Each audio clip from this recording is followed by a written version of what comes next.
Cerqueira do Grupo Globo. Com essa vitória, o Flamengo reassume a liderança, fica na expectativa pelo jogo do Palmeiras amanhã. E eu queria abordar com você o próximo duelo contra o São Paulo, por ser um jogo tão grande também, só que ele vai ser realizado na Vila Belmiro. Você acha que isso, de certa forma, pode tirar um pouco o São Paulo da zona de conforto para não jogar no Morumbi? E o Flamengo pode ter algum benefício nesse sentido de estar jogando num campo que o São Paulo não joga como mandante, num jogo que o Flamengo precisa muito ganhar para seguir ali na briga pelo título também?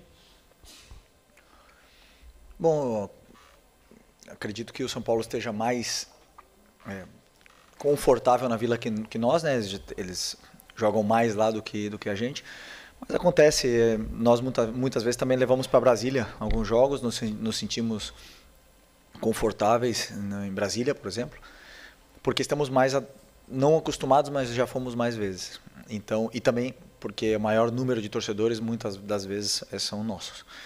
Então, não sei como é que vai ser a distribuição dos ingressos lá, mas faz muita diferença quem tem a maioria da torcida ou a torcida que canta mais. Né? Isso, mas claro que não é a mesma coisa para o São Paulo jogar como jogar no Morumbi, com certeza muda, é diferente.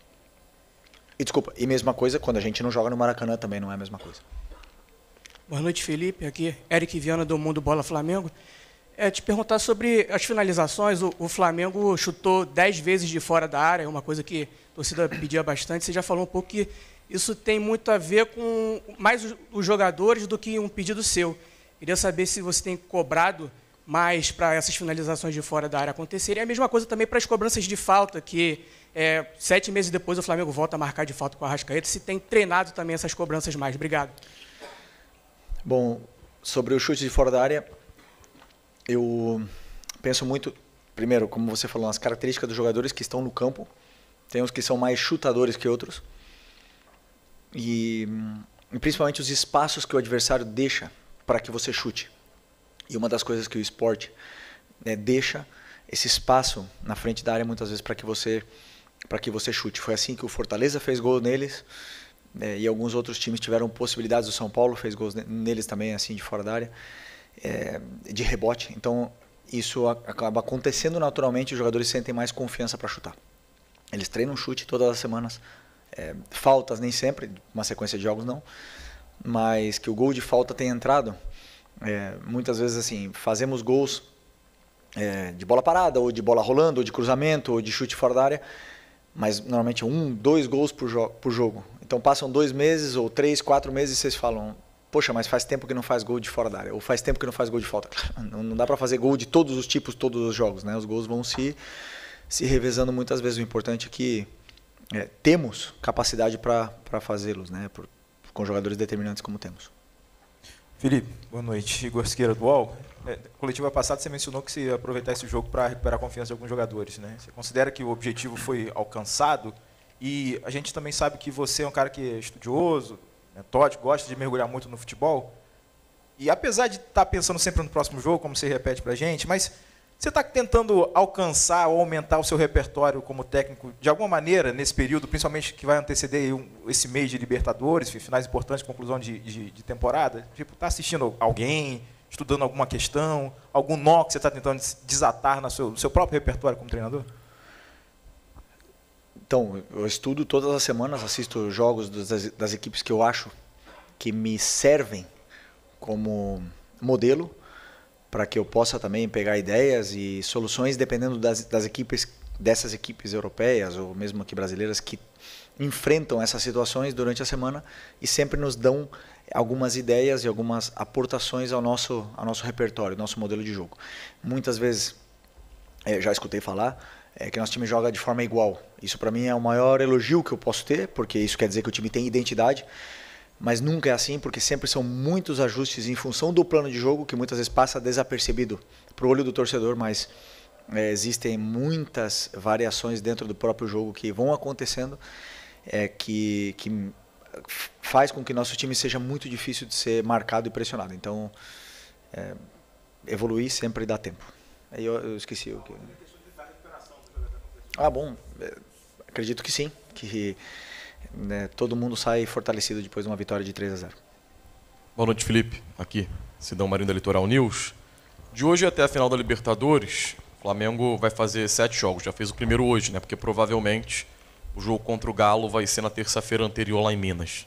Como você está projetando esse caminho? Queria que você falasse também sobre o adversário, que agora está definido. Mais um super clássico agora para definir quem vai ser o primeiro tetracampeão da Libertadores. E, em cima disso, nessas rodadas que vêm pela frente, você acredita que é possível o campeão brasileiro ser definido antes da final ou é algo que vai ficar para as 2 rodadas finais do Campeonato Brasileiro? Sou muito ruim em fazer previsões. Se quem faz previsões acertasse, o futebol não teria graça e os apostadores estariam ricos e estão todos com problemas. Nunca dá para prever essas coisas. Então o que nós temos que fazer é pensar no próximo jogo. É o que eu faço. Está muito longe da final, sei que vocês querem saber da final, querem falar da final. A única coisa que passa na minha cabeça é São Paulo e essa é a minha mensagem que eu tenho passado para os meus jogadores. O que está na nossa cabeça é a próxima rodada. E a única coisa que importa é o que está no nosso alcance, o que está na nossa mão, é o que podemos fazer, é tentar ganhar do São Paulo a próxima rodada. Felipe, Raíza Simplício da Gol Brasil e da revista Placar. Você falou, né, que está na tua cabeça agora o próximo jogo contra o São Paulo e o Bruno Henrique acabou sendo suspenso, está fora. E nessa briga, enfim, a gente tem visto nos últimos 2 jogos, pelo menos, do Campeonato Brasileiro, o Juninho ganhou alguns minutos. Eu queria saber, no início do ano, o Juninho veio como um jogador para brigar ali por posição, acabou não acontecendo, ele não jogava desde agosto, antes desse jogo contra o Fortaleza, por exemplo. E o que aconteceu em relação ao Juninho? Foi adaptação? Foi algum erro de avaliação? Enfim, por que o Juninho não está tendo mais oportunidades nesse momento também sem o Pedro? Primeiro porque o fator número 1 para o jogador se colocar no campo, porque são eles que se colocam, é a performance individual. Então, nós tivemos aí uma ascensão, uma conquista da titularidade do Pedro nesse caminho todo, onde o Juninho, o Wallace, Bruno, todos eles foram perdendo espaço nesse momento.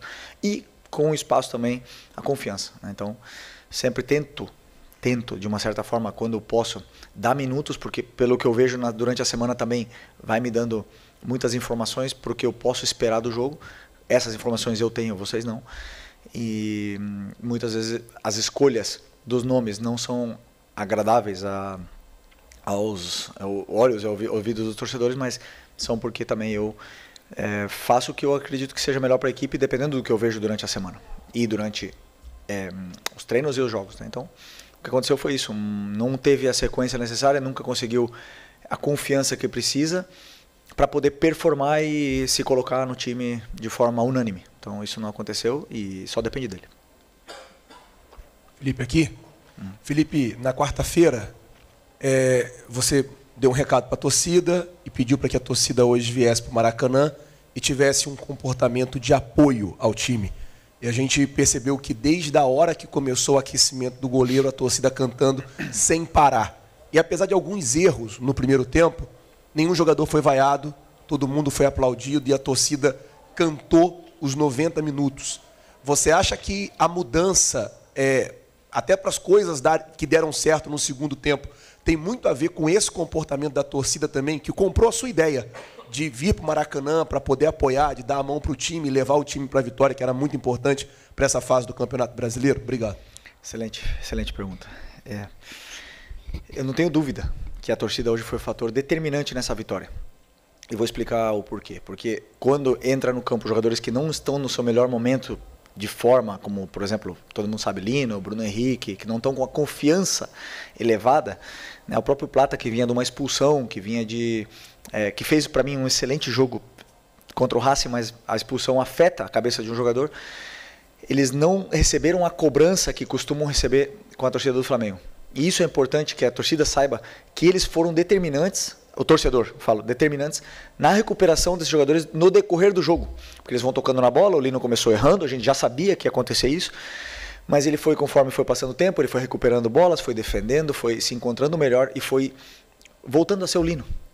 Por que não podemos falar um jogador desse preço, pegar e botar na gaveta, não botar mais esse jogador, porque vai ser vaiado. Então, esse é a capacidade que o torcedor tem em cima dos jogadores.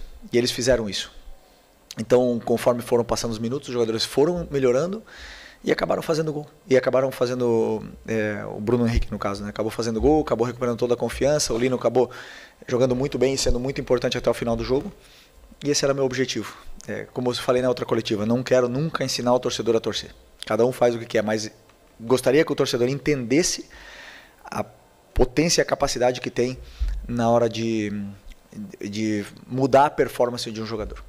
Então eu estou muito feliz, primeiro também porque lotou 70 mil pessoas no Maracanã. Felipe, boa noite. Emanuele Ribeiro, do GE. Globo. Parabéns pela vitória. Você citou alguns jogadores aí que fizeram uma boa partida. Eu acho que o jogador que, na minha avaliação, foi muito bem hoje foi o De La Cruz, que volta a ser titular, né? Teve a lesão do Jorginho. Eu queria saber de você como que está o De La Cruz fisicamente. A gente sabe que ele teve alguns problemas ao longo da temporada e acabou que o Flamengo também contratou outras opções ali para o setor do meio-campo, aumentando a concorrência no meio ali. E o De La Cruz acabou perdendo um pouco de espaço, mas é um jogador que tem uma qualidade enorme, que hoje fez uma grande partida. Aproveitando também como que está o Jorginho, se tem algum prazo para o retorno dele. Obrigado. O Nico, como eu falei para vocês nas outras coletivas, na minha visão e pelo meu conhecimento, o Nico é um jogador que, com sequência de treinamentos, ele performa de um nível de clube grande europeu. É um jogador muito diferente. Mas várias coisas foram acontecendo antes do Mundial, com a lesão dele do joelho, num sacrifício que ele estava fazendo, e depois ele perdeu essa capacidade de somar treinos. Depois ele teve uma sequência de jogos onde forçou ainda mais, depois entrou processo gripal no meio. Então foram vários detalhes que foram tirando ele desses minutos de treinamento, essa sequência, importante para a capacidade física dele, e ele acabou não tendo a sequência e nem podendo competir por posição. Mas o Nico, que todos conhecemos, com ritmo, bem treinado, é um jogador top. E hoje conseguiu voltar a somar minutos e se sentir bem dentro do campo, que é uma coisa importante para o jogador. E o Jorginho, nada muito grave, mas temos que ir com cautela. Felipe, tudo bem? Boa noite. Gabriel Orfão, canal Paparazzo Rubro Negro e Revista Placar.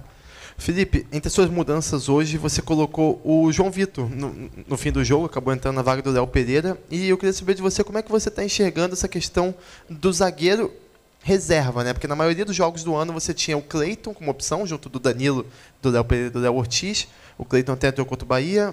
Hoje você coloca o João Vitor para jogar e recentemente você botou até o Iago na lista de relacionados. Como é que você está enxergando essa situação dos zagueiros da base, os zagueiros mais jovens, podendo ajudar mais aí na sua equipe? E como é que você avalia o jogo do João Vitor hoje? Teve até um lance que você aplaudiu ele quando ele acelerou um pouco o jogo. Obrigado. O João, todo mundo sabe que a qualidade e do carinho que eu tenho pelo futebol dele. Ele estava no Mundial Sub-20, por isso não estava presente no jogo contra o Bahia. E eu repito a mesma coisa que eu falei do Juninho. Para mim é performance, e do que eu vejo durante a semana. E o João não baixa um segundo. Então optei por dar minutos para ele nesse jogo de hoje, porque estamos com o Léo Ortiz com problemas no tornozelo. Fez também um sacrifício muito grande. E é importante para mim que ele tenha minutos e se sinta jogador profissional, se sinta partícipe do que está acontecendo no campo, porque em qualquer momento podemos precisar e ele vai ser o jogador da sequência, pela performance dele no dia a dia. Felipe aqui, boa noite, tudo bem? Júlio Miguel Neto, Diz Fla e S1 Live. Felipe, você fala que sempre estuda muito, jogo após jogo, né? Mas não tem como não perguntar essa situação do Pedro, porque o que passa para a imprensa e para a maioria do torcedor do Flamengo, que ainda é uma grande incógnita, né? Essa situação dele do antebraço, em relação à sua calcificação, e se ele vai estar apto ou não só para a final da Libertadores, mas tem jogos importantes no Brasileiro, tem um campeonato importante em curso, que é o Campeonato Brasileiro, e o Flamengo, nesse primeiro momento, se o Palmeiras não vencer amanhã, retoma a liderança. Eu queria perguntar para você em relação ao jogo de hoje, né? Você colocou o Bruno mais avançado. Já passa pela sua cabeça, você que é um cara estudioso, começar a avaliar a possibilidade de não ter o Pedro na Libertadores e ter essa peça-chave para o jogo contra a equipe do Palmeiras na Libertadores? Eu estou falando em relação à Libertadores, tem os outros jogos, mas já para ter uma base de caso você não ter o Pedro disponível. E o Plata? O Plata foi expulso. O Pedro, uma fratura óssea, eu não sou médico, né? Mas eu já quebrei as 2 pernas, eu já quebrei o braço, já quebrei a mão, tudo que é osso. São 6 semanas. Então, está muito, muito ajustado para o Pedro chegar nessa final. Mas também tendo em conta a recuperação tão acelerada que ele teve com o joelho, e acelerada não, tão perfeita, né, como ele teve com a do joelho, e ele é um homem de fé, todos acreditamos que ele possa sim conseguir essa proeza, né, mas sem colocar prazo, sem colocar nenhuma pressa no jogador. Ele primeiro é a saúde e que ele esteja bem recuperado para poder performar, que é o mais importante. E o Bruno hoje jogou onde ele jogou em 2019 praticamente o ano inteiro, com ele e o Gabi na frente, o Arrasca na ponta esquerda e o Ribeiro na direita. Essa, para mim, é a posição dele. Por mais que me digam o contrário, onde eu vejo ele poder fazer a diferença. Que ele chega bem na área, tem bom cabeceio, ataca bem espaço. E quando está com confiança e está bem, é um jogador... como é que eu poderia dizer? Ele e o Arrasca são lendas históricas do Flamengo e temos que agradecê-los. Felipe, boa noite. Bruno Castanha, de Papo Futebol Clube. Felipe, hoje o Flamengo teve mais um jogador expulso, né? Nos últimos jogos sempre vem rolando uma expulsão, algumas justas, outras não. Mas eu queria saber do critério, né? Você, a sua opinião sobre a questão do critério ou a falta dele nos jogos, porque a gente vê às vezes jogadas semelhantes e aí não é expulso, no outro jogo é. No caso da expulsão do Everton, hoje da semana passada, do jogo do Palmeiras e Cruzeiro, o VAR chamou, o árbitro que não quis expulsar. Como é que fica também para o jogador, né, cada jogo, sem saber também qual o critério da arbitragem, o que vai fazer, o que pode fazer, o que não pode fazer? Obrigado. Foi justa a expulsão? Eu não vi o lance. Foi justa? Foi justa. Foi justa a expulsão. Tu não achou? Ok. Bom, o que eu escutei foi que reconheceram um erro no jogo do Palmeiras e se corrige. Nenhuma jogada é igual, mas começaram a aplicar e dali para frente. Então, entra nessa correção e o que eu tenho que fazer é tentar que meus jogadores também não sejam expulsos, né? No caso, o Everton foi sem nenhuma intenção de ser expulso. É um jogador que não é nada violento e uma pena que vamos perdê-lo para o próximo jogo também. Ok, Felipe, boa noite. Marcos Martins, aqui embaixo. Marcos Martins, do Canadá QCRN. Parabéns pela vitória. Você falou que muitas das vezes a escalação pode não agradar o torcedor, né? Eu queria te perguntar especificamente sobre o Matias Vinha. Você falou sobre performance individual, mas você também fala muito sobre a questão de adaptação ao sistema de jogo também, para cada jogo. Tem a questão física também de um jogador como o Vinha, que ficou muito tempo afastado dos gramados por uma lesão gravíssima.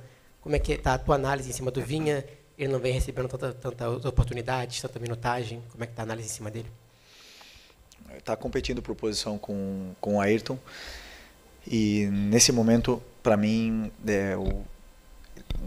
tanto o Alex, que agora está jogando, o Alex, temos um cuidado muito especial com ele, está jogando de uma forma incrível. O Ayrton, sempre que joga, tem jogado muito bem, segundo aos meus olhos, né? Eu sei que parece que o Ayrton nunca joga bem, nunca para o torcedor, mas para mim, sim, faz tudo exatamente o que eu peço para ele fazer e cumpre toda a função que eu peço para ele desempenhar dentro do campo. E o Vinha está brigando pelo espaço dele, como você bem falou, vem de uma lesão muito séria, se esforçou muito para estar nesse momento, eu sei disso, e hoje eu tinha pensamento em dar minutos para ele também, mas a saída do Carrascal no começo do jogo e as circunstâncias que foram acontecendo no jogo, acabou que optei por continuar com ele até o final. Mas é um jogador que eu tenho em conta e que sempre é importante para a gente e que assim que precisar, eu sei que ele vai estar pronto. Felipe, aqui, Natália. Natália Brasil, da Rádio Roquete. Eu sei que a gente está falando do brasileiro, você já falou que falta muito até o jogo da final, mas eu queria te fazer uma pergunta. Se você assistiu o jogo do rival e se fazia diferença para você ser um ou outro do que foi. O Palmeiras tinha um placar muito grande para fazer, havia possibilidade da LDU ser a finalista. Então, eu queria saber esse aspecto pessoal seu, se fazia diferença quem está lá do outro lado. Assisti. Como eu falei para vocês, sem âmbito tático, só seguindo a bola, para descansar bem a cabeça. e o Palmeiras passou de forma merecida. Estão os dois melhores da América do Sul fazendo talvez a maior final da história da Libertadores. E é isso. É maravilhoso que podemos ter essa oportunidade de estar vivendo esse momento. É um privilégio muito grande estar vivendo esse momento. Então vamos desfrutar. Nós, Flamengo e Palmeiras, com certeza vamos desfrutar desse momento único que é jogar uma final de Libertadores nesse nível. Bebi. Boa noite, Felipe. Léo José do Coluna do Fla. Na rodada passada e nessa rodada, o Flamengo jogou antes do Palmeiras. E nas próximas 3 rodadas, o Flamengo também vai jogar antes do Palmeiras no Campeonato Brasileiro. Alguns técnicos já disseram publicamente que preferem jogar depois, porque já sabem mais ou menos do resultado do adversário. E outros também já disseram que preferem jogar antes, porque entram sem pressão no jogo. Como que é o pensamento do Felipe Luiz com o Flamengo jogando antes do maior concorrente pelo título do Campeonato Brasileiro, pelo menos nessas 5 rodadas aí, as 2 uma passada, essa e as próximas 3? Não tinha pensado nisso, mas o que eu me preocupo muito é pelo tempo de recuperação entre jogo e jogo. Por exemplo, como eu falei para vocês, nós tivemos 3 dias para preparar o jogo do Botafogo até o Racing em casa. E isso para mim foi muito ruim, mesmo sendo antes do Palmeiras. Porque para mim o jogo do Botafogo tinha que ter sido no sábado, para eu ter 4 dias para preparar o jogo do Racing.